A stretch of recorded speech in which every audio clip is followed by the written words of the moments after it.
Bangabandhu Sheikh Mujib medical বিশ্ববিদ্যালয়ের নাম পরিবর্তনের সিদ্ধান্ত নিয়েছে সরকার। বঙ্গবন্ধুর নামের আগে এই হাসপাতালটির প্রথম নাম ছিল পিজি হাসপাতাল, যার পূর্ণরূপ প্রেসিডেন্সি জেনারেল হাসপাতাল। এবার নতুন নাম হবে বাংলাদেশ মেডিকেল বিশ্ববিদ্যালয়। ১৩ মার্চ অন্তর্বর্তী সরকারের উপদেষ্টা পরিষদের বৈঠকে এই সিদ্ধান্ত হয়।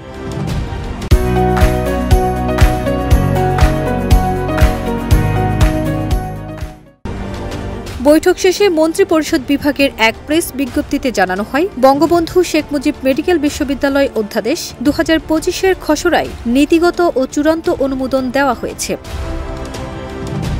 প্রাথমিকভাবে ১৯৭০ সাল পর্যন্ত ইউরোপীয়দের জন্য নির্মিত হয়েছিল এই হাসপাতালটি। তখন প্রেসিডেন্সি হাসপাতাল নামে পরিচিত ছিল। কলকাতার প্রেসিডেন্সির পরে এবং কলকাতার প্রেসিডেন্সি কারাগারের নিকটবর্তী হওয়ার কারণে এটি প্রেসিডেন্সি জেনারেল হাসপাতাল বা সংক্ষেপে পিজি হাসপাতাল নামে পরিচিতি পায়।